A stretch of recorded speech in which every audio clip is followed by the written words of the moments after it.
What is up, everyone? It's Mark the Monster here from the Don't Say the F Word podcast. And we are coming to you live on Instagram. If you're checking this out, later, not on Instagram live, you're not catching it live. So make sure you follow us on Instagram. That way you catch all of our live podcasts right as they happen. If you can't catch the live ones, they are available. You can check them out on Spotify. We are available on YouTube, Google Podcasts, and we are now on Rumble. And Rumble's pretty cool. A lot of cool content on there. So if you haven't checked Rumble out yet, there's a link in our bio. You can go to our link tree, find all of our stuff. You can find the Don't Say the F Word podcast everywhere: TikTok, YouTube, the Facebook. People still on Facebook. We don't mess with the Twitter, because who still uses Twitter, right? It's a very weird platform, and I don't. We will be live today with Kai. Oh, there he is. All right, here we go. What's up? Kai, what's up, man?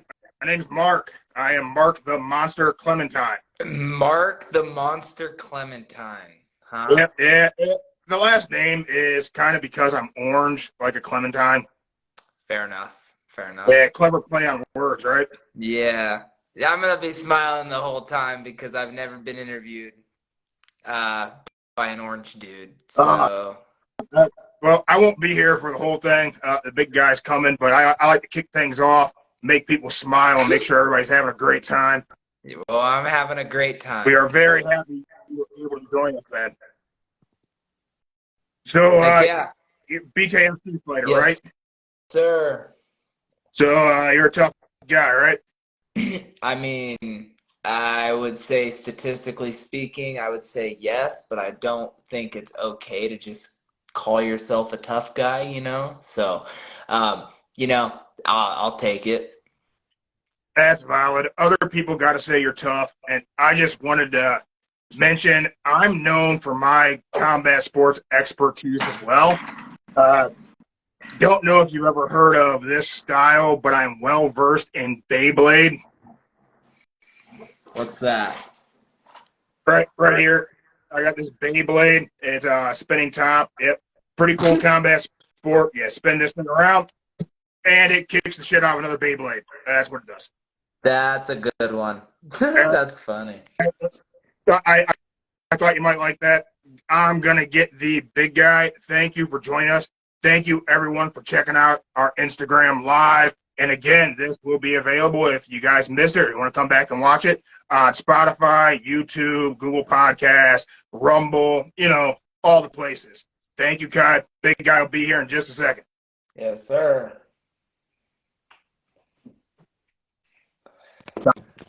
Hi, what's up, man? Hey, how's it going? Fantastic. Did Mark try to get you to play Beyblades? Yeah, 100%.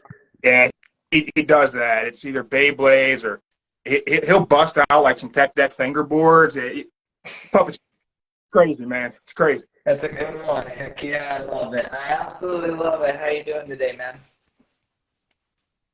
I am fantastic, man. Thank you for joining us. As you can see, BKFC 44 is right up here, right on the screen behind me, already purchased, ready to go on June 9th. Oh, look at that. You got that killer poster back there. Yes, sir. So you are about to main event BKFC 44, featherweight title, and you are a young man. Mm-hmm. You're 21? 22. 22? When did you turn 22? June 17th, actually, so I'm a week shy. I'm going to go party hard for my birthday. Nice, man. You're a young man, had a very opportunistic time being in BKFC as it's growing exponentially in a short period of time. Tons of growth in BKFC. And here you are about the main event. But I want everyone to kind of hear everything before June 9th. What got you here? How did you get started in combat sports? So really, I've said this a lot. Really, I've been a wrestler my whole life, and I rep the wrestler brand. I um, live, bleed, and die. Everything in my life revolves around wrestling. So that's where I got my start in my mentality for combat sports, and then fast forward to my senior year of high school. I actually won that my junior year, but after I wrapped up my state title run in high school, after I did some big things there, I lost in the state my senior year. Had I won that fight, I probably wouldn't have gotten into combat sports. So for anybody that doesn't know the feeling of losing in a state finals match, it sucks. So there's a chip on your shoulder, and you're ready to go. You want to do something different. You want to, I guess, start an MMA career. But anyway, my senior year, on 2 weeks' notice, I was offered an MMA fight, and then I lost a split decision. It was against a super tough jiu-jitsu guy. He was pulling guard, so my little pulling guard after I initiated takedowns. So then my takedowns didn't seem to carry any weight. And anyway, that pissed me off. I was like, "You're because I was just gonna do one, and then I lost, and then I went on a win streak. And then I lost one more for a belt under Joe. I was actually training under Joe Riggs, I roll. And then move on to 2021. I get my year ever since COVID. My years have been kind of mixed up, but I believe 2021 was the year I fought 8 times. I was in the ring 8 times. I lost one of those in another split decision, and then ever since that split decision, I haven't lost. But I fought bare knuckle. All this leads up to my bare knuckle career. I was 7-3 as an amateur 7-3 as an amateur fighter, and then they came to Montana for the first show. And I've been a ticket seller, which is another reason why I was in the fight world so long, was because I was very willing to do anything possible to push my brand, be the businessman, and make money. So even as an amateur, I was selling a whole bunch of tickets and making it worth it. You know what I mean? So that's kind of what got me into MMA, and then what made me stay in MMA. Really, money, just the business. Instead of having to go through starting any random old business, I'm the business. So if you can't sell yourself, what means you can sell anything? So I think selling yourself is very basic, and here I am. For sure, you got to be able to bet on you. And for anybody out there watching right now or catching this later on, a little bit of insight into the world of amateur MMA. If you're an amateur MMA fighter, they can't pay you. There's nowhere in the U.S. where if you're amateur that a promoter can pay you. So what they'll have amateur fighters do is sell tickets, and you get a cut of the tickets that you sell. That way you can make some money and help take care of your training, take care of your expenses, whatever it may be. So very smart on you to be a good businessman and look to make that money while you can. When I did amateur MMA, I was terrible at selling tickets. It wasn't even my thing. I didn't even try. But it's good to have that support group and those people who will get tickets from you, come see your fights, help you make some money, and help you open doors for yourself. Yeah, and that another thing is my wrestling career, because I'm still in my hometown. I have left and trained at big gyms. I went out and got my competition, but I love my hometown. I think it's small. It's big enough to be cool. There's rivers, mostly the rivers. Those are what's keeping me here. But just having the name in town for so long has helped me sell so many tickets and made it really easy. But the hard part has been getting new faces. But I think this time, with all the posters we hung up around town, I put a special QR. BKSC sent me a poster little posters to hang up, and they have a QR code directly to me. So that really, really is the way to go. And like we have a lot of casinos here. I've been placing little ones at every single slot machine possible. Like I was like, let's go. Like we're going.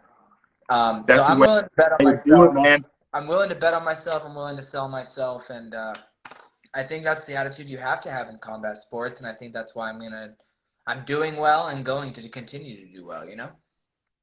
Oh yeah, and I love that guerrilla marketing, man. I have no problem just whoring out the podcast business cards with my QR code for my link tree. I'll drop them all over the place. I think I drive my wife nuts. Be it anywhere, I'll pay for something. I'll slide my business card in with the bill. There you go. You never know who's gonna have an interest. So I used to DoorDash for a little bit in college, and I was thinking about reopening my DoorDash account just to give out more posters. With every order, just give a poster. You know. Dude, if nothing else, the content you could create doing I that, think so too. especially whenever you get the belt. You show up at someone's door, bringing in their food with the championship title. That's something me and the Weekly Bus should get filmed. I think that would be really fun. Really fun. yeah, that would be cool. Yeah. So you talked about the rivers in Montana. You're from what I see from your social media, you're an avid fisherman. Yeah, I love fishing. Fishing is just one of those things that no matter what you're doing, like even if you're out there not catching fish, you're having fun. So I think that's one of my favorite non-athletic things to do is fishing. So Oh, man, you feel like fishing's non-athletic? there's mental aspects to it, but I mean, in reality, and there's a touch aspect to it, but in reality, I fish a lot for catfish, which you just leave a bait on the bottom and you have fun, and you smoke a little weed and have a good time. Yeah, my dad's an avid bass fisherman. I dabbled in fishing for quite some time, and my wife and we actually ended up with a koi pond.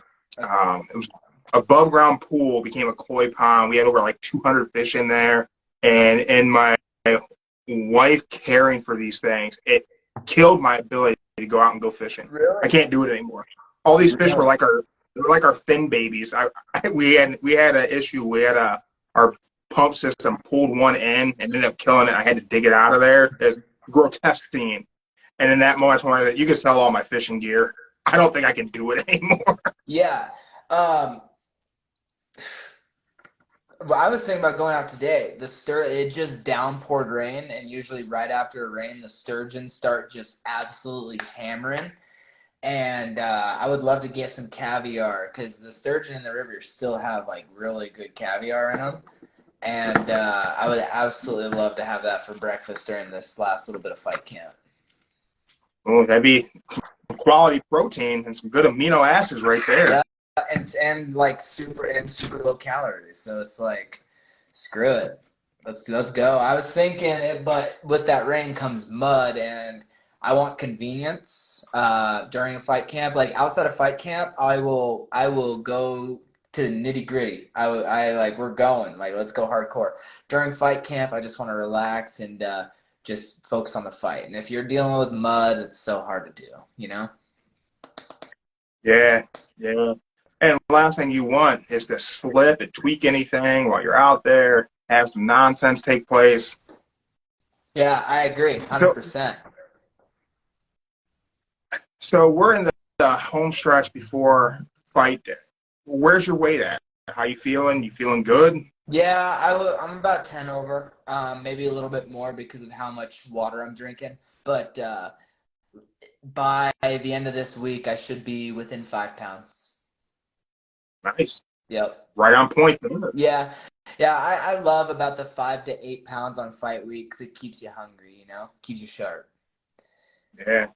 Yeah. So you had, many years collegiate wrestler, transitioning into an MMA game and now into bare knuckle. When I came into doing combat sports, man, I never wrestled in high school. I had a cousin. He was a great wrestler, Division I, Clarion. He majored in wrestling. He minored in English and got a teaching degree. It was all about his wrestling. I learned a lot from him, and I was a jiu-jitsu guy. I was the guy who the wrestler took me down. I pulled guard and laid on my back and kept him in my guard and tried working for something because I didn't have I didn't have a good power double. I had a decent high crotch single, but otherwise I was waiting for a wrestler to shoot on me for me to defend. Yeah. One thing I always noticed with guys with a good wrestling background was the power in their punch. They knew how to generate that power from their hips and transcend that out. Have you felt like the wrestling background, as you moved into striking, has brought you that power? Yes, and we're like I feel people are gonna see an absolute different me because I'm truly learning how to use it. I was a thrower, so I know how to use my hips, but I was still using them kind of improperly up until about midway through my Rusty Crowder camp. So during that Rusty Crowder fight, you didn't see a lot of my true power that I have developed because whenever like I've never really lifted. I've also been lifting an absolute fuck ton more lately. So you put the lift in with the hip motion, and we're getting it. We're getting it, and I hope to walk away with a good KO. I would absolutely love a beautiful bonus earning KO on this fool.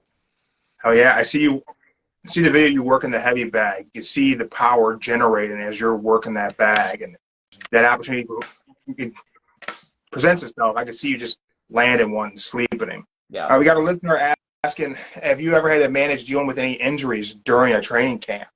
You've ever had anything during a training camp, or all in all been pretty healthy? Yeah, I think every camp, everybody has something that's banged up. I've actually been like near perfect this camp. I have felt absolutely amazing this camp, which is I'm so calm, cool, and collected. No, not a lot of emotions other than competition time. So I think, but yes. So to answer the question, my apologies. To manage the injuries, because I have had them, is you just have to make a conscious decision. Because in the end, we all hate pullouts. But if an injury will truly affect your training, okay, let me rephrase. If you're my age, like super young in your career, and you don't like you're not against the clock, pull from the fight. Like do the right, like just protect your body. If it's hurt, injuries, you should almost like, in my opinion, I think you should just pull out. I think you should really baby your body because you only get one, and you don't want to make things worse. And if you go into a fight with an injury, everybody says it does. It won't affect me. It won't affect me, but it will. And like, why risk your career like that? Business sense, like from my business perspective, don't do it. My wrestler mentality is a little different than my business mentality because I'm like, just do it, but not. But if you're older in your career, just out like make a pro cons list. Like obviously do all the preventative measures first and keep training on it. Like ice, elevation, compression, all that kind of stuff. Make sure you're doing that kind of stuff. But other than that, baby yourself because your body's a temple. Yeah, I think some of the best advice, and I wish I would have listened to advice whenever I was doing combat sports because we didn't train smart. Like I'm way older than you. I'm 40. I was fighting in like the early 2000s, so we trained real stupid, full clip in the gym all the time, and getting cracked and concussed, and real dumb stuff. And some of the best advice I ever heard toward fighters, and I heard it whenever I was doing competitive strongman, was reload when you want to, not when you have to. Don't wait till you're hurt to rest. Don't wait for an injury to take time off and heal. If something hurts, rest that thing. Don't push it to the point that you blow it out. And younger me never would have listened to that. Yeah, and I'm happy I found that out early because in the end, most promotions really don't care whether you fight or not. Like either way, they're gonna replace you. You're replaceable. So protect yourself first. You don't owe anybody anything in this world. Yeah, for sure. like my last MMA fight, I had a little injury that honestly I probably could have fought on it, but medically speaking, the doctor told me you probably shouldn't fight on it. So after he said you probably shouldn't fight on it, I did my best to be a good person to myself, and I said, okay, I'm so sorry, because I had to pull out. So we're good. We're super. I'm feeling absolutely great for this fight. This fight, I'm feeling absolutely incredible, and I'm ready to go. So. That's fantastic. It's whenever you're this close, you're feeling good. It's just another day at the office. Hit the scale and then rehydrate and be ready to go. Yeah. The biggest thing is don't let the noise bother you. We don't see crazy videos of me on the internet unlike we do my opponent. Like his head is going everywhere right now, and he might use that to his advantage. Maybe he'll use that properly. But in the history of the sport, how many people have had negative mental roadblocks and done super well? So I do think that there's prediction. First round is going to be he's going to come at me absolutely crazy, and we're going to stay calm, cool, and collected. We're going to pick him apart and hopefully put him to sleep. Yeah, as long as you stay controlled and weather that initial storm, then you're gonna be able to pick him apart. And I don't think there's anyone thinking that you're not going to weather that. We take a look. 80% of the people who have voted on Fight TV have you picked to win this one. 80%. I haven't looked at any of that. That kind of sucks. Whenever they release the odds, hopefully they don't go by that, because nobody's going to make money on this fight. Yeah, I don't think they will. I don't think they'll go from this, but 80% of the people on Fight TV voting right now have you picked to win. I wish it gave us the opportunity to pick rounds or how, but on Fight TV it doesn't give that, but 80% are picking you, man. That's awesome. That's really awesome. And I think that those 80% of people need to go to the DraftKings and place a bet on me, because might as well gain money. It might not be a lot, because I bet I do feel like I'm going to be a favorite. I feel like I'm market myself better to be perceived as a favorite, because I do think that plays a factor in the betting odds. But that's awesome. Thank you for that. Thank you for letting me know that. I absolutely love numbers, and I absolutely love that. So thank you. You're a self-admitted businessman. You got to love the analytics, right? Yeah. Absolutely. So, that's my favorite part. For our listeners out there who may not be ultra familiar with BKFC and the differences between it and boxing or MMA, first of all, bare knuckle, no gloves, a little bit of wrap, which for a lot of people makes it seem like it's a more violent situation. I'm on the other side of the fence. I kind of feel like it's safer without gloves, but we'll unwrap that in a minute. The other thing that's a big difference is the rounds. 2-minute rounds, and you guys start off center of the ring, not in a corner, not at the side of the cage. It's dead center, about 3 feet apart. Yep, 3 feet, 36 inches. Yeah. So how does that feel where there's no sizing up, there's no getting the rhythm going? It's when they say knuckle up, it's go time. You're within striking distance the moment that bell rings to start, and you got 2 minutes to go. I think this is another reason why wrestlers hold the advantage in bare knuckle, just like they do every area in life. I think that you always want to strike first. In wrestling, I was always told by my coaches, lay your hands on him first, make him feel you first, shoot first. So being 3 foot apart, I don't usually like a feeling out period. I am the feeling out period. So make him feel me out, because I'm going 100% from the start, especially in 2-minute rounds. My cardio, I can go balls to the wall as hard as I need to go for. Honestly, I can go balls to the walls for 3 to 5 minute rounds. 5-minute rounds, you definitely want to have some form of pacing, because you never know what could happen. But in the end, it's like all gas, no brake. You got to trust yourself. You got to trust your cardio, and I trust my cardio. So I love it. I love bare knuckle, the 3 foot apart, trying to land first, like that. That's part of the game, and I do think that that is like a whack-a-mole situation. Like who's gonna hit who? Kind of fun because it can also wake you up really quick, you know. Because sometimes I start slow, and I need to get. I got cut in the first 15 seconds of the Rusty Crowder fight, and then it woke my ass up, and I took the fight over. So there's a lot of positives about starting 3 foot away.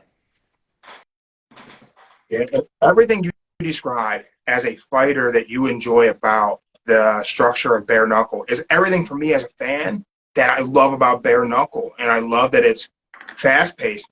The action happens instantaneously. As soon as it starts, it's go time, and all you guys are out there trying to win, trying to get the victory. It's not trying to not lose. It's trying to win. And I think that's why bare knuckle's been able to grow so much so quickly.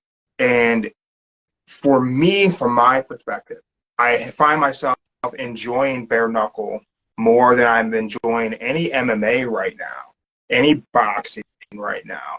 And I have found myself like it's bare knuckle and it's submission grappling tournaments are like my main thing I'm watching as far as combat sports, with the exception of course, pro wrestling. But that's me throwing pro wrestling into combat sports. Yeah. But I find bare knuckle is so much fun to watch. It's really just, it's on a different level of enjoyment because it's I haven't seen a boring BKFC fight. I haven't seen a single fight where I was like, this fight was lame. Like nothing happened.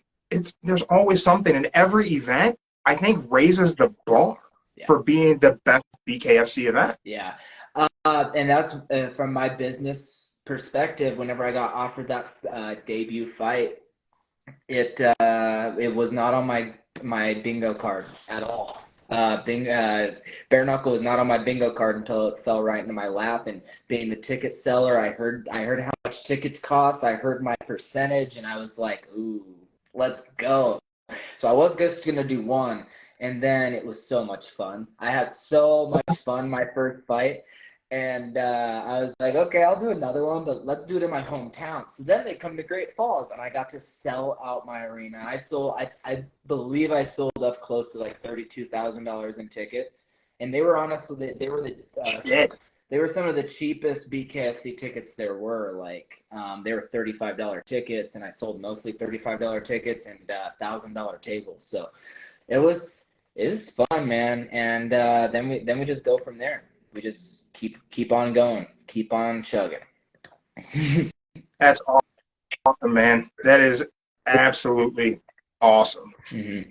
Yeah, I hope that I don't know if BKFC will find their way to Ohio. I'm just outside of Cleveland, but I got family in Florida, and I have to talk about might try and get down there in July for a Rednecks fight, possibly if we can make it happen. Yeah. But I can't wait for the opportunity to go and check out BKFC live because the atmosphere, I think the structure of the ring has got to be a great view for live audience versus an MMA cage. Anyone who's never went to an MMA event live, MMA live kind of sucks. It kind of sucks. It's really hard to have a good seat and a good vantage point. Like you spend most of the time at an MMA fight watching the screens because it's just a better view than anything else. Yeah. And I feel like BKFC, as being part of the audience, you could really see into that ring. You could see what's happening. Yeah, I do plan on being down for Luis Palomino's fight June 23rd. I had a blast in Delray Beach, even though the fights got canceled, and I definitely want to go. I definitely want to go back and take my girlfriend. So I didn't take her the first time, so we'll take her this time. How do you feel about a BKFC fight getting canceled and kind of the opinion of the governing bodies of the county? And do you feel like that's just like that old mentality of like looking at the UFC back in the day where it was called human cockfighting and that kind of dumb shit? Do you feel like it's just people being too stuck in a weird mentality, thinking that it's somehow more violent? Yeah, so I actually somewhat have an insight, like, and it has nothing to do with bare knuckle. This could be hearsay, so don't take it as law. However, I went down there, and somebody that we knew was like, yeah, I was at a meeting down there a couple days ago, and with a police officer. He said the event was canceled, and this was 2 days before we left. Because we were told before we left that the event got canceled. We were like, no, Bear Knuckle hasn't said anything like that. I just talked to him today about my tickets. Like, what are you talking about? So then we get down there, and I wake up to my phone blowing up that the event got canceled. And I was like, holy shit, that guy knew. So he didn't say anything about what happened, but it basically sounds like the super rich people down there did not want bare knuckle there, is what it came down to. And that's why a lot of people talk shit about bare knuckle, and I was all like, I don't think bare knuckle had a single shred of a choice. And like I said, I'm speaking from hearsay, but I mean, it fit the bill. Like, how can I deny that whenever it fit the bill, you know? Being told the event was going to get canceled before I even left. It was kind of crazy, kind of surreal, kind of like, whoa. But from the fighter perspective, they ended up getting to fight at the Hollywood, the Hard Rock. So, I mean, the fighters kind of cashed out on it. And, yeah, I think definitely a wild, wild, wild, wild, wild time in combat sports. That was crazy, because you'll see local shows get canceled, but something of that magnitude is kind of nuts. So, Yeah, such a huge event with the ability to bring in so much money for the area. To cancel it, to me, seemed crazy. and I think that boils down to that area doesn't really need the money, you know. I think that's exactly what they're like. What? We don't want bare knuckle in this community. So, ooh, that's my opinion on that. It was just so crazy, but I enjoyed Florida while we were there. So went out and fishing on a boat, big old boat. So that it all worked out.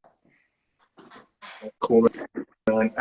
I look at bare knuckle, and from the idea of people feeling like it's more violent. I mean, cuts are going to happen a little bit more easy, but I think overall damage, I think you're going to take a less sustained brain trauma in bare knuckle than you would in boxing, than you would even in MMA, just because you're not going to eat that many heavy shots in bare knuckle, because a guy can't hit you that hard that many times with an unprotected fist. Yeah. The hand is not a great club. It breaks pretty easy without any protection on it. Yeah.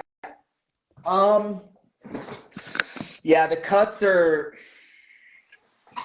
I definitely agree with the brain trauma. I do think that it is very, very, very much more safe. However, the cuts are big. Like that, the one cut I got was deep. I've done some red light therapy. I've definitely taken pretty dang good care of my cut, but it's still like my phone almost died. Whew. We are lucky. We are good. I saved it. So I'm gonna try to set my phone up to where it doesn't fall, but we'll see. My bad. I should definitely get a tripod. I do so many interviews, but I'll hold it for now. But the cuts are crazy. I think that's the biggest thing. I went through a 5-round fight. I have knockout punch, and I have a knockout punch. I TKO'd a dude, and I haven't broke my hands yet. So I think everybody that's worried about their hands, I think that they need to fix their worry and just worry about the cuts. And I do think that the square the pounds per square inch goes a lot up with your hand, with your knuckle, because there's a lot right there. But that's one blow. You'll get knocked out from one blow easier than you would with a boxing glove. So yeah, the cuts is the worst part in my opinion. And as long as you are okay and willing to know that you're gonna have scar tissue, then cuts aren't that big of a deal. For me, I really don't want scar tissue, but I love how my face looks. This is dang near gone, but I mean, it's still definitely, it would probably reopen with a punch. So we'll see. And the biggest thing whenever I was training everything, my wife was like, don't get cauliflower ear. Don't get cauliflower ear. She didn't want my ears being wrecked.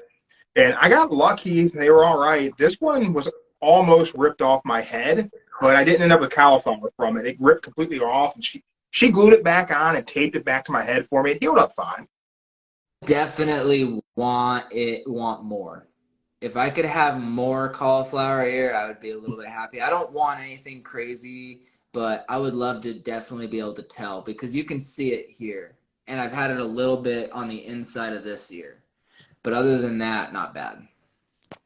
That's the black belt of wrestling, cauliflower ear, man. It really is. And I have a couple buddies that did that they put in a lot of time and they did amazing. But they always make fun of me like, yeah, I did it just for high Just school. ground those. Yeah, I did it just for high school and I got it, and here you are 18 years later and you still don't have it good. Fuckers. So as we look at June 9th, man, what sponsors you got? Who you need to give a shout out to? Well, my biggest sponsor, as always, is Native Grown and the Halftime Sports Bar. I really wouldn't be where I'm at without them. I would not have this career without them. And really looking forward to representing them. And I'm looking forward for my halftime post-fight tacos. Oh, can't wait. It's an everyday thing. It's an every single thing. Hitoki Laser, brand new. Nick Diaz, 209 Hitoki Laser. They are another sponsor of mine. Newer company, but they are amazing. It's a laser beam that will burn your weed for you. Stay Classy Meats is a huge one. They send me meat packages, High Country Jerky, Alpine Touch seasoning. Which in a giveaway that I am doing for my fight, if you buy any tickets from me, your name goes into the hat for a dad box is what we're calling it. The ultimate dad box for meat, spices, jerky. We got to catch a high in there. We have all sorts of stuff. So Awesome. those are the boys. I love them. All of them. Oh, and Beard That's awesome. my new one. I just got him. Beard Sconson sending me a care package. We're gonna work on this mustache, make it nice and crispy for the fight. Oh, I can't wait. I've never used any product in it, and I actually get more compliments than people would think because it's not a great mustache, not yet, but it will be. It will be a great mustache one day. As a man with a beard, I am quite proud of. Mostly because I don't got a whole lot of hair to talk about. Mm-hmm. The best thing, if you want to grow your beard out, you want an impressive mustache, is deadlifts. Just heavy ass deadlifts. It'll make your beard grow. Deadlifts. Yeah, I got no science behind that, but I mean, I think when I got into competitive strongman, I started deadlifting real heavy. The beard got better. I don't know what it was. I don't know if it increased testosterone, but the beard got a lot better.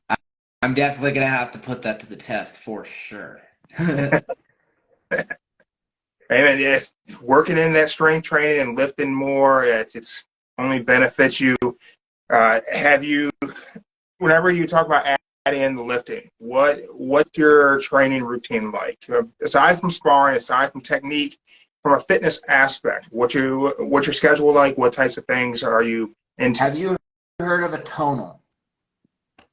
Tonal. That sounds really familiar. So think of a total gym. I know it sounds weird, a total gym, but it's electronic and have you heard of Peloton? Yeah. So same concept, but with a lifting machine. I have been grinding. Ooh, I've seen that on Garage Gym reviews on YouTube. Yep, they endorse LeBron James, a whole bunch of my coach got home, put it at his house in a hot room, and so I do all of my work in 94 to 105 degree heat. And if it's a wrestling room, dog, I can never get away from the hot wrestling room. That's that wrestler mentality. It's that hot ass, Yeah, stank ass but wrestling but just room. the technology of it is so amazing because I can see all my growth. It sets the weight for me. It tells me what to do. I'm in a 4-week program. I go 4 times a week, but sometimes I do it instead of going 2 days on, break, 2 days on, 2 days break. I usually go 3 days on, 1 day off because I'm doing mostly cardio lifting right now on it. Outside of camp, I do a program. There's Go Big or Go Home, and it's you're gaining mass and gaining muscle. But right now it's all cardio, so I'm willing to go more like 5 to 6 times a week. Cardio lifting is kind of what I do during camp, and then I hop on the Peloton and cardio. Because I also have a lot of weight to cut. Well, at the start of my camp, I have a lot of weight to cut. So I don't want to not do a lot of cardio because I will not make weight. But we're close and we're good, so things are happening. So where's your weight at start of camp? Where are you usually sitting at? Usually about 168, 167. But I had that injury in my that pulled me out of the MMA fight, so I kind of was lazy for a month or so, and I gained some weight. I started this camp at 175. So I'm pulling 30 pounds for this fight. But it was fluff. I was pulling off some fluff, and now I'm starting to um, look myself again and look like a world champion. Because there for a while I was looking like a I had my dad bod going, and I definitely did. So You were looking like a dude in college, is what you were looking. yeah. Well, man, I want to thank you for joining us. Thank you for the insight to what training is like for you. We wish you nothing but the best. I have the utmost confidence you are going to bring that title home, right back home while you're in Montana to Montana. Yeah. Take that thing pushing with you. I really, really hope you do the DoorDash bit. That shit will be hilarious if you're bringing people their takeout food as the world champion with the belt. That would be great. Hell yeah. Where can people find you at on social media? How can they find you? Social media, my biggest right now, I just ever since BKFC started posting me, my followers just boosted. So my biggest social media finally is my Instagram. TikTok is the same with about 5,000 followers, but same name, Kai HB145. Facebook is where I'm probably the most active just because most of my fights happen in town. I like to see, that's where most people are closer to me. But my athletes page is Kai Hefty Bag Stewart, and those are the best places to reach me. So I wanted to ask you, Hefty Bag. Why Hefty Bag? my coach just gave it to me. I was just outside of high school. I took a fight against a 3-0 fighter on like a little less than 2 weeks notice, and he just said hefty bag. Like it's kind of that's where it came. I am the outcast Kai Hefty Bag Stewart. My coach also was like, yeah, you know what? He's got so much testicular fortitude, he deserves 2 nicknames. So the outcast is kind of to help me market because it's hard to market hefty bag. And the outcast is a little bit, it just works because I honestly, outside of competition, like try to be the best human being possible. And I get so much hate, so much flack. So the outcast, like I'm always going to be treated as the outcast. So might as well market it, huh? Yeah. I mean, if they're going to treat you that way, you may as well get paid for it, right? 100%. I totally agree, and that's what we're out here doing, getting paid. That's what I like to hear, man. Again, thank you for joining us on Don't Say the F Word, and that's a beautiful mustache. We do not use the F word when we talk about professional wrestling. You shouldn't let your friends use it either. You guys can find us all the time on Instagram Live, Spotify, Rumble, Google Podcasts, YouTube, all over the place. I was gonna ask you really, really fast. I was gonna ask which F word, and now you explained it. I love it. I absolutely love it because I was like, which F word? Oh yeah. all the other ones are fair game, man. It's just whenever it comes to pro wrestling, if you got to be the guy, Heck it's yeah. anyone who has to let you know that if pro wrestling is predetermined, that they got to be a great person to have at a party, because it's like we know, Yeah. we know. No. It's Enjoy it. different. Don't Don't take this expect it to away be. from me. Yeah, it's just about having fun and liking something. Yeah, Like Mark and absolutely. his Blades. You just gotta like things. I would absolutely love to get onto pro wrestling one, like a bigger stage. Like hopefully I make a huge name for myself so I can just hop in at like a big event. I think that would be absolutely so much fun. So much fun. And yeah, I tell you what, with the way BKFC is growing and the fact that you have UFC, WWE merger happening in one company, I think there's a huge growth in pro wrestling over the last 5 years in North America. There's probably some of these bigger players out there in the world of pro wrestling who would love to be able to partner up with BKFC talent and bring them in. Even if it's one off, you're somebody's heater on the outside of the ring, and you learn to throw that worked punch and have that thing look like $1,000,000 and starch people. I mean, Logan Paul's doing great in the world of pro wrestling. Yeah. I think AEW or MLW, any of these guys, any of these companies would they'd be smart to involve some BKFC talent, and That would be just fun. do if they would get the views it would get on YouTube alone would get people tuning into their weekly program. So For sure. I would say you're a smart businessman. Make those connections, because I think we could end up seeing you around a wrestling ring just with a few phone calls. Yeah. That I if anybody knows a phone number, hit me up because I need it. But anyway, I gotta get out and start training. I gotta go get some training in for my Sunday. All right. Thank you again, man. Everyone, make sure you check him out. Main event June 9th, BKFC 44. Thank you again, Kai, and we will hope to have you on again after you get that title belt, man. Take care. Yep. See you soon. See you soon.